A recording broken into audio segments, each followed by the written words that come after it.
Continuamos ahorita en este video hablando acerca de cómo clasificamos la respuesta inmune para su estudio.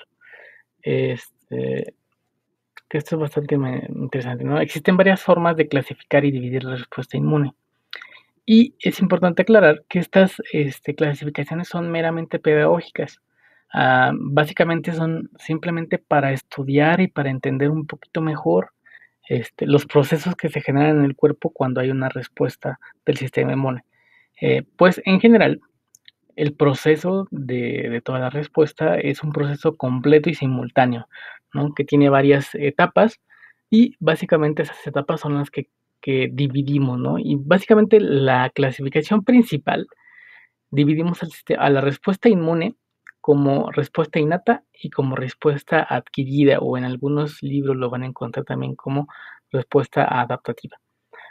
La diferencia o las cuestiones principales es que la respuesta innata va a estar enfocada en las barreras naturales físicas, químicas y algunas células y receptores que van a estar enfocados. Pero, ¿cuál es la característica primordial de la respuesta innata? La respuesta innata es la primera línea de defensa, es inespecífica, o sea, es independiente, no le ponen nombre y apellido a la infección que se está generando, al bicho que está entrando, al microorganismo que está produciendo la enfermedad, simplemente ataca parejo, ¿no? Entonces son tanto diferentes barreras físicas, químicas y diferentes células que inmediatamente entran en acción cuando llega un organismo no identificado que ya sabemos que es externo y que puede producir algún daño, ¿no? Entonces, esta es una respuesta, por así decirlo, inespecífica, rápida, o sea, es la primera línea eh, y con ciertos defectos. Hablando un poquito más en cuanto a la respuesta adquirida, sobre todo va a estar enfocada en dos partes, una en la inmunidad celular, que van a estar hechas por los linfocitos T, tanto citotóxicos como helper, y la inmunidad humoral, que esta va a estar en los fluidos de nuestro cuerpo. Hablamos y el principal factor van a ser los linfocitos B y los anticuerpos que los linfocitos B producen. Comparativamente, cuál es la diferencia entre la inmunidad innata y la adquirida? Es que la adquirida sí es específica y tarda un poquito más.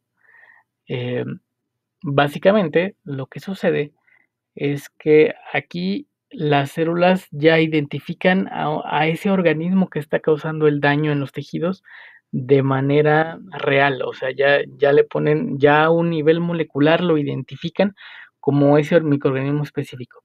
Si pensándolo de alguna manera, nuestra, nuestra respuesta innata ataca a todas las bacterias, ¿no? que puedan generar una enfermedad.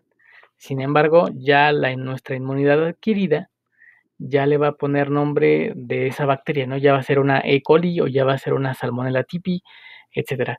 Entonces, eh, ya es una reacción muy dirigida, muy violenta en cuanto a que los mecanismos ya son muy específicos para ese microorganismo que está generando una enfermedad y se desencadena muy rápido cuando hay una segunda infección.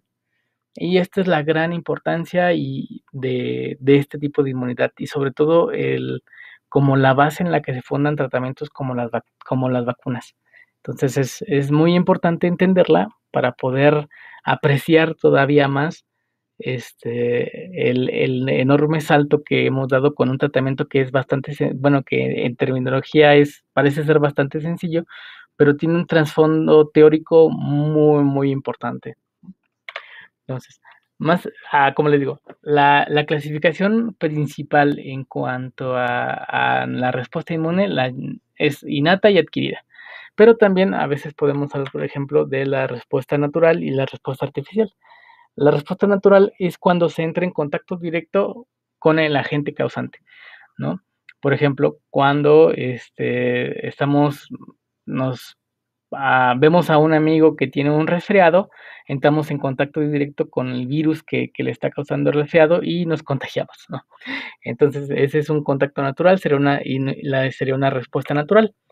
En cambio, una respuesta artificial es cuando deliberadamente nos exponemos a un agente para que se produzca una respuesta. Y podemos hablarlo, por ejemplo, en las vacunas. Aquí, deliberadamente, cuando nos ponen una vacuna, nos exponemos a un agente patógeno. Bueno, en este caso no nos va a producir una enfermedad, pero nos expusimos a un agente exógeno que va a hacer que nuestro sistema inmune responda, ¿no? Entonces, esto sería la respuesta artificial. Por otro lado, también podemos hablar de la respuesta pasiva y activa. En la respuesta activa son nuestras propias células las que van a generar una respuesta inmune, ¿no? Son las células del cuerpo de la persona las que están generando las acciones para, para detener una infección. Y en la respuesta pasiva, los anticuerpos provienen de otro organismo. Y no dura tanto. Normalmente la respuesta activa tiene una duración mucho más larga, incluso de por vida ya cuando se da la memoria inmunológica. Y en la respuesta pasiva los anticuerpos, como les digo, vienen de otra fuente externa a nosotros mismos. Por ejemplo, en la lactancia, como todas las secreciones de nuestro cuerpo, eh, tienen anticuerpos. Hablaremos de ello ya cuando hablemos un poquito más de la respuesta humoral. Pero, por ejemplo, la leche materna tiene anticuerpos.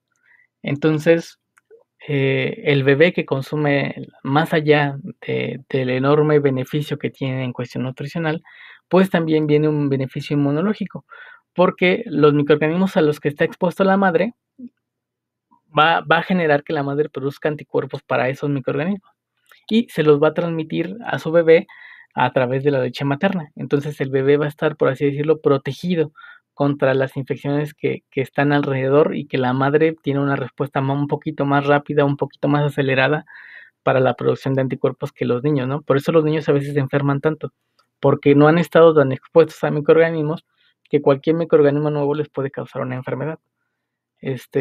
Y en este caso, pues es un doble beneficio, ¿no? La leche materna.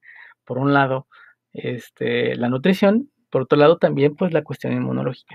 Y también dentro del vientre de la madre, por eso puse esa foto, se da un intercambio de anticuerpos. Entonces, el bebé ya sale con ciertos anticuerpos, a pesar de que él jamás ha estado en contacto con una bacteria dentro del vientre de la madre, ¿no? Dentro del útero, en este caso.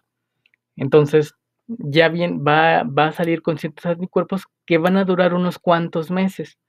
Debido a que no los produce el bebé, pues, solamente son temporales. Igual, por ejemplo, seguramente han escuchado ahorita con el COVID que hay pacientes que se les trata con anticuerpos de otros pacientes que ya superaron la enfermedad. Es exactamente lo mismo. El paciente que ya generó inmunidad, que ya generó anticuerpos, pues se extraen, se le aíslan del plasma sanguíneo y se le ponen a un paciente que está con sintomatología grave o que está hospitalizado para que esos anticuerpos eviten que el virus siga infectando nuevas células. Entonces, esos anticuerpos son funcionales, pero va a llegar el punto en que se van a eliminar y por eso son simplemente es un tratamiento temporal. Bien, también es importante hablar, quizás este es el término que más va a estar ligado a la respuesta innata y adquirida, que es la respuesta primaria y secundaria. Básicamente, la respuesta primaria es el primer contacto. Por lo tanto, va a ser una respuesta lenta, poco intensa, inespecífica, o sea, aquí nuestro sistema de respuesta innato va a ser el que va a estar involucrado totalmente. Los primeros anticuerpos que se van a producir son los que se llaman IgM, ya los veremos en su momento, y va a generar memoria, sobre todo si hay una enfermedad, una sintomatología que dure más de 7 días, más de 5, 7, 10 días. Y la respuesta secundaria es cuando hay un segundo o un posterior contacto con el mismo agente patógeno, con exactamente el mismo, no puede ser uno diferente, ¿no? Porque en ese caso sería otra respuesta primaria. En este caso es una respuesta rápida, es una respuesta intensa, es muy, muy específica porque ya conocimos a la gente que nos causó la enfermedad en el primer momento Y los tipos de anticuerpo que se segregan van a ser unos que se llaman IgG o inmunoglobulina G. Y este segundo contacto va a activar a las células de la memoria inmune, que las veremos en su momento, creo que va a ser la próxima semana, cuando ya platiquemos al respecto. Entonces, básicamente, aquí en la respuesta primaria va a estar involucrado todas nuestras células y nuestras barreras de la respuesta innata, y en cambio en la respuesta secundaria van a estar involucradas todas las células de la respuesta adquirida. Ya vamos a ver cómo trabajan cada una de ellas, pero es importante checar la diferencia entre una y otra. Bien, con estas clasificaciones pues podemos hacer un embrollo total, ¿no? Por ejemplo, podemos complicar un poquito más todo el esquema para describir ciertos eventos inmunológicos. Por ejemplo, el ponerte una vacuna. En este caso, lo que se va a generar es una respuesta primaria, suponiendo que es la primera vez que entras en contacto con el virus de la influenza, en este caso, si fuera una vacuna de la influenza. Es una respuesta artificial porque tú te estás exponiendo deliberadamente al agente patógeno, bueno, que en este caso está atenuado, pero igual es el mismo agente. Y una respuesta activa, pues son tus células las que van a generar una respuesta. Suponiendo que te vayas a poner un refuerzo, por ejemplo, ahorita en las del COVID, en este caso será una respuesta secundaria porque ya es la segunda vez que te pones en contacto con el agente patógeno, igualmente será una respuesta artificial y sería una respuesta igualmente activa, ¿no? Entonces, podemos nosotros clasificar ciertos eventos inmunológicos dependiendo de los términos que ya vimos precisamente en la parte anterior del video, ¿no? Esto de la respuesta natural, artificial, activa, pasiva, primaria, secundaria, etcétera. Pero nos vamos a enfocar para entender todo el proceso de la respuesta inmune en la respuesta innata y la respuesta adquirida, sobre todo en los próximos videos. En esta semana nos vamos a enfocar en la innata y la próxima semana vamos a hablar un poquito más específica y más profundamente de la respuesta adquirida.